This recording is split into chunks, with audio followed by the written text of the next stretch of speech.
हर इंसान का सपना होता है कि उसका एक आशियाना हो, लेकिन लखनऊ में अंसल एपीआई ने कई लोगों के सपनों को तोड़ने का काम किया है। हमारे साथ इस वक्त हैं लखनऊ में अंसल के अंदर जिन्होंने अंसल में फ्लैट, मकान, प्लॉट के लिए पैसा लगाया था, लेकिन उनको अभी तक कुछ नहीं मिला है। क्या नाम है सर आपका? अनुपम अग्रवाल। अनुपम जी, कब आपने अंसल में लेने के लिए पैसा लगाया था प्लॉट? मेरा 2022 में लगा था। 2022 में। और अभी क्या कहा जा रहा है आपसे? वो हमने इनका ट्रैक रिकॉर्ड देखते हुए हमने तो एक एक्स्ट्रा प्रिकॉशन ये लिया था कि हमने जब पैसा दिया साथ में रजिस्टर्ड एग्रीमेंट टू सेल भी कराया था कोर्ट में। उसके बावजूद भी इन्होंने हमारे प्लॉट्स नहीं दिए। उसमें जो है तरह तरह के पेंच लगा दिए। उसमें उन्होंने उसका जो हमारा प्लॉट था उसका लैंड यूज़ चेंज करा करके दूसरे लोगों को बेच दिया। मतलब इस लेवल की धोखाधड़ी इन्होंने करी है। उसके बावजूद फिर भी हमारे मुख्यमंत्री के आदेश के बाद कम से कम एफआईआर दर्ज हो गई है। अब हमें उम्मीद है कि कुछ आगे कार्रवाई होगी, मगर अभी तक कुछ नहीं हुआ है। 1.5 महीना हो गया है हमारी एफआईआर दर्ज किए। तो हमें उम्मीद है कि अब बयान होंगे या कुछ कार्रवाई होगी। तो हम लोग फिर से मुख्यमंत्री के पास मिलने जा रहे हैं, जिससे कि जो है आगे की कार्रवाई हो सके, और वो उम्मीद तो है। सर क्या नाम है आपका? मैं दिनेश सचान। दिनेश जी, आपने प्लॉट या मकान किसके लिए आपने यहाँ पे पैसा लगाया, तो कितना समय हो गया आपको? जी, मैंने 2012 में एक प्लाट यहाँ बुक कराया था सेक्टर ओ में, और एक सिंगल रूम का फ्लैट सेक्टर के में। तो इसमें दोनों मिला के हमने करीब 20 लाख रुपए जमा किया था। तो हमें आज तक न तो प्लाट मिला न फ्लैट मिला, और ऐसा ही है, बस परेशान हैं हम लोग।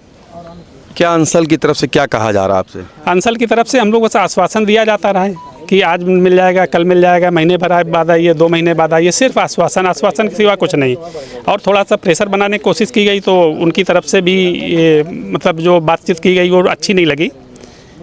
वो मतलब बताने लायक नहीं है, ठीक कोई अच्छा रिस्पांस नहीं मिला। और एक तरह से आप ये मानिए कि अंसल के अधिकारी भी बहुत ख़राब ढंग से पेश आते थे। कभी कुछ है तो आप कर लो, जो करना हो, कुछ नहीं मिलेगा, ये सब तरफ बातें करते रहे लोग। और इसके बाद परेशान होकर मैंने रेरा भी गया। रेरा में भी 2 साल होने हुआ रहा, लेकिन रेरा से भी हमको कोई समाधान नहीं मिला। अब हम लोगों ने यहाँ जो फ्लैट बुक कराया था वो एक ये थी कि हम लोग भाई रिटायरमेंट के बाद यहाँ पे रहेंगे, एक अच्छी जगह पे हम लोग मकान हो जाएगा। और एलडीए से सारी चीज़ थी, एलडीए के पास इनकी ज़मीनें बंधक थी। तो ये उम्मीद थी कि धोखाधड़ी नहीं कर पाएंगे। रेरा के आने के बाद तो हम लोग बिल्कुल आश्वस्त थे कि नहीं, हम लोग तो बिल्कुल आश्वस्त हो गए थे कि हम लोग के साथ धोखाधड़ी हो। लेकिन अब कंपनी की दिवालिया घोषित होने के बाद हमको सिर्फ सरकार से उम्मीद है, मुख्यमंत्री जी से उम्मीद है। मुख्यमंत्री जी अगर इसमें चाहेंगे तो होगा, नहीं तो अदरवाइज़ कुछ हो नहीं सकता इसमें, जब तक मुख्यमंत्री जी खुद इंटरेस्ट नहीं लेंगे। और मुख्यमंत्री जी ने विधानसभा में आश्वासन भी दिया है, लेकिन धरातल पे उनके आश्वासन को अधिकारियों ने आगे नहीं बढ़ाया है जी। 1 दशक से ज़्यादा हो रहा है आप लोगों का पैसा जो यहाँ पे फंसा हुआ है। 1 दशक के बाद आपको अभी क्या उम्मीद है कि किस तरीके से आपको जो प्लॉट है या फ्लैट है आपको मिल सकता है कि नहीं? सर देखिए, अंसल तो एनसीएलटी में आगे दिवालिया हो चुका है, और ना ही वो दिवालिया मार्च निकल पाएगा, क्योंकि उसका जो आईएलएफएस कंपनी है, राइट, उस पर केवल 83 करोड़ का बकाया था, और जो कि इंटरेस्ट से मिला के 257 करोड़ का हुआ, लेकिन उसने उसे देने की कोशिश नहीं की। तो अंसल की तरफ से तो कोई उम्मीद नहीं है। लेकिन हाँ, ये है जो कि ये यूपी गवर्नमेंट की हाईटेक टाउनशिप पॉलिसी थी, उसके थ्रू टाउनशिप बसाई गई थी। तो मेरा जो है, हम लोगों का जो है माननीय मुख्यमंत्री से यही अनुरोध है कि वो जो है कुछ इस समस्या का समाधान करें। मे बी एलडीए को इन्वॉल्व करें, या फिर आवास विकास को लाएं, या फिर किसी थर्ड पार्टी को लाएं, ताकि जो है हम लोगों को उसी रेट पे, जिस रेट पे हम लोगों ने परचेज़ किया था, वो सब मिले। नहीं तो क्योंकि यहाँ पे इतना रेट बढ़ गया है कि कोई भी बाहर से कुछ आएगा तो हम लोग कुछ मिलेगा नहीं। और काफ़ी बायर्स जो है, सबका पैसा 10-10, 15-15 साल से डूबा हुआ। मेरा भी 13 साल से हो चुका है, और 16 लाख रुपये जमा थे आज, जो कि जिसका कोई भी भरोसा नहीं क्या होगा उसका। लगभग जो यहाँ पर 4000 से ज़्यादा लोगों का पैसा फंसा हुआ है, इसके लिए इन लोगों ने एक चिट्ठी मुख्यमंत्री के नाम पर बनाई हुई है, और आप देख सकते हैं कि इसमें सभी ने साइन किए हुए हैं। मुख्यमंत्री समय लेना चाह रहे हैं कि उनकी जो समस्या है उसको समाधान मुख्यमंत्री योगी आदित्यनाथ करें। सर क्या नाम है आपका? मेरा नाम सौरभ मिश्रा है। मैंने 2011 में एक 194 स्क्वायर यार्ड का प्लॉट बुक कराया था, 15 लाख रुपए में रीसेल में ख़रीदा था, और आज दिन तक कोई मिला नहीं है। 2019 में मैंने रेरा में केस भी किया था, जिसका 2020 में फैसला आ गया था हमारे फेवर में कि प्लॉट का पोजीशन दिया जाए। इन्होंने एफिडेविट भी रेंसल ने दिया था कि हम 24 महीने के अंदर अंदर आपको एक प्लॉट दे देंगे। वो पोजीशन का टाइम भी निकल गया। उसके बाद मैंने दोबारा रेरा में कंप्लेन करी, उसका भी जजमेंट आ गया। उन्होंने डीएम को आदेशित किया कि इनको पोजीशन दिलाया जाए। तो आज दिन तक कुछ भी हालात ठीक नहीं है, वैसा ही है। अब तो एनसीएलटी में चला गया मामला, तो अब क्या कहें, सिर्फ मुख्यमंत्री। तो एनसीएलटी में भी चला गया है, तो अगर जो एंड यूज़र है जिसने पैसा लगाया है 10 साल से ज़्यादा, तो उसका क्या हक नहीं बनता है कि उसका पैसा उसको मिले, या उसकी हक की जो जगह है या ज़मीन है, प्लॉट उसको मिले? समस्या ये है कि सारा कुछ सिस्टम ऑनलाइन है, मेल पे आते हैं। कुछ मेल्स हम लोग को रिसीव होती हैं, कुछ मेल्स हम लोग को रिसीव नहीं भी होती हैं। यहाँ पे बहुत सारे लोग आए हुए हैं जिनको मेल्स ही नहीं रिसीव हुई, वीडियो कॉन्फ्रेंसिंग के लिंक्स ही नहीं आते हैं, लिंक्स आते हैं तो उनको एंट्री नहीं मिलती है। तो इस तरीके की जो प्रैक्टिकल प्रॉब्लम्स हैं वो बड़ी कॉमन है। और अभी पीछे एक वीडियो कॉन्फ्रेंसिंग थी 2 दिन पहले, उसमें किसी को एंट्री ही नहीं दी गई। तो हमारा रिप्रेजेंटेशन ऑलमोस्ट जीरो है। तो हमारा रिप्रेजेंटेशन जब तक होगा नहीं तब तक हम कैसे उसको अपनी बात कह पाएंगे? तो हमें तो मुख्यमंत्री जी से ही, माननीय महाराज जी से ही उम्मीद है कि वही कुछ करवा सकते हैं और वही हमारे लिए न्याय दिलवा सकते हैं। अंकल, सरकार कहती है कि एलडीए अप्रूव प्लॉट लें, रेरा जो रजिस्टर्ड हों वहाँ पे आप संपत्ति लें, निजी जो सोसाइटी है वहाँ पर ख़रीदारी ना करें। लेकिन एलडीए, रेरा सब कुछ होने के बावजूद भी अगर आपको अपना सामान, अपनी ज़मीन, अपना प्लॉट नहीं मिल रहा है, तो इसके लिए कौन ज़िम्मेदार है? इसके लिए बेसिकली गवर्नमेंट ही जिम्मेदार है, क्योंकि गवर्नमेंट का एलडीए के बेसिस पे ही हम लोगों ने इसमें इन्वेस्टमेंट का रिस्क लिया। मैंने 2006 में बुक किया था सेक्टर A1 में प्लॉट, और मेरे को दिया नहीं गया। आज 18 साल होने आ गए और घुमाते रहे, कभी लेआउट चेंज हो रहा, कभी डीपीआर अप्रूव हो रहा है। एलडीए वालों को इन्होंने अपॉइंटमेंट दे रखे हैं, बड़े बड़े अधिकारियों को अपने यहाँ पे बड़ा बड़ा पैसा देते हैं, तो वो सारा लुक प्रूफ जानते हैं, वो कुछ करेंगे कराएंगे नहीं। और सरकार भी इस समय खामोश बैठी रही, उनके जो अधिकारी, बड़े बड़े अधिकारी रहे, वो भी चुपचाप बैठे रहे। हम लोग केवल आश्वासन के ऊपर में चलते रहे। 18 साल के बाद भी आज हम लोग ज़मीन पे हैं, हमें समझ में नहीं आ रहा क्या होगा। सर, क्या नाम है आपका? मेरा नाम अखिल अग्रवाल है। अखिल जी, कितना समय हो गया है आपको यहाँ पर अपना पैसा लगाया हुआ?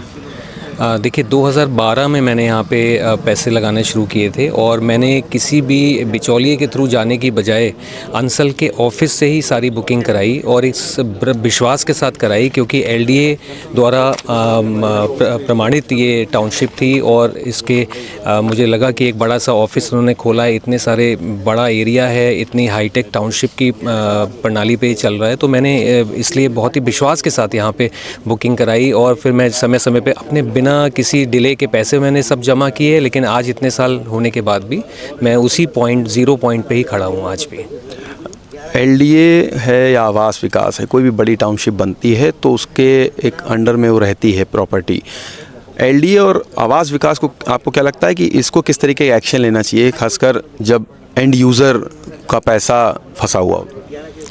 देखिए, जाहिर सी बात है कि हम लोग एंड यूज़र्स हैं जो आज यहाँ पे एकत्रित हुए हैं, और एंड यूज़र जो होता है वो कोई इन्वेस्टर नहीं होता है। बहुत डिफरेंट तरह से वो अपने पैसे का अरेंज करके छोटी छोटी किस्त निकाल के वो पैसे जमा कराता है। तो एक बहुत बड़ा विश्वास लगा होता है, अपनी ज़रूरतों को रोक के पहले यहाँ पे पैसा हम लोगों ने जमा किया। और एलडीए और आवास विकास का जाहिर सी बात है कि हम लोग अब, क्योंकि एलडीए के भरोसे, एलडीए द्वारा प्रमाणित ये टाउनशिप थी, तो हमने यहीं पर इन्वेस्ट करना पसंद किया। और एलडीए और आवास विकास को ही, या जो भी गवर्नमेंट ऑफ उत्तर प्रदेश को ये समझना चाहिए। और हमारा जो नंबर है 7,500 लोगों से ज़्यादा हम लोगों ने, जो एंड यूज़र्स हैं, जो होम बायर्स हैं, वो उतना है संख्या। तो एनसीएलटी हो या ये सब बड़ी बड़ी चीज़ें हमें लोगों को नहीं पता, हम लोग एंड यूज़र्स हैं। एक आम नागरिक की तरह हम ऑफिस में आए, हमने एक बुकिंग कराई। जो उस समय छोटे छोटे बायर्स थे, छोटी छोटी टाउनशिप्स भी डेवलप हो रही थी, प्राइवेट छोटी छोटी सोसाइटीज़, उसमें हमने ना जाके इसमें कराया। और अब जाहिर सी बात है कि मुख्यमंत्री जी को ये समझना चाहिए कि जो हमारा नंबर है, जो इतने सारे पीड़ित प्रताड़ित लोग हैं, 7,500 लोग, 7,700 लोगों से ज़्यादा जो हम लोग हैं, हमारी आवाज़ उन तक पहुँचे और वो इसका संज्ञान ले। क्योंकि हमको सबसे आखिरी में लिस्ट में रखा गया है। पहले बैंक्स तो बहुत बड़े बड़े, उनके पास बहुत पूंजी होती है और इतने बड़े बड़े घोटाले देश में हो गए, लेकिन हम लोग जिन्होंने अपनी जीवन भर की कमाई और पूरी कमाई इसमें इन्वेस्ट करी, हम लोगों पे उनका विशेष ध्यान होना चाहिए, मेरा ये कहना है। अंकल, आखिरी में आपसे बात करेंगे कि अभी क्या स्थिति है और आप लोगों को क्या उम्मीद है? मेरा नाम SR वर्मा है। मैंने 2010 में 360 गज के प्लाट की बुकिंग की थी और अभी तक केवल आश्वासन मिला है अंसल के कार्यालय का 20-50 बार हम लोगों ने चक्कर लगाया है और हर बार लिखित रूप में, मौखिक रूप से आश्वासन आश्वासन और आश्वासन मिला है।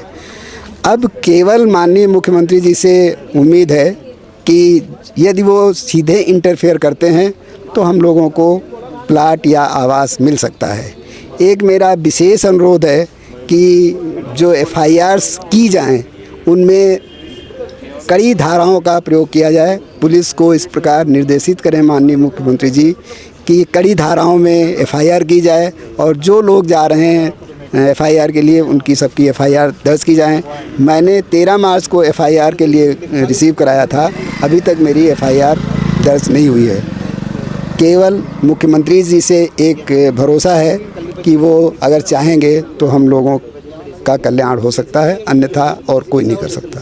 धन्यवाद। तो आपने सुना यहाँ पे जो जिन्होंने अपने मकान के लिए, आशियाने के लिए पैसा लगाया था, 1 दशक से ज़्यादा हो गया है, आश्वासन के अलावा कुछ नहीं मिल रहा।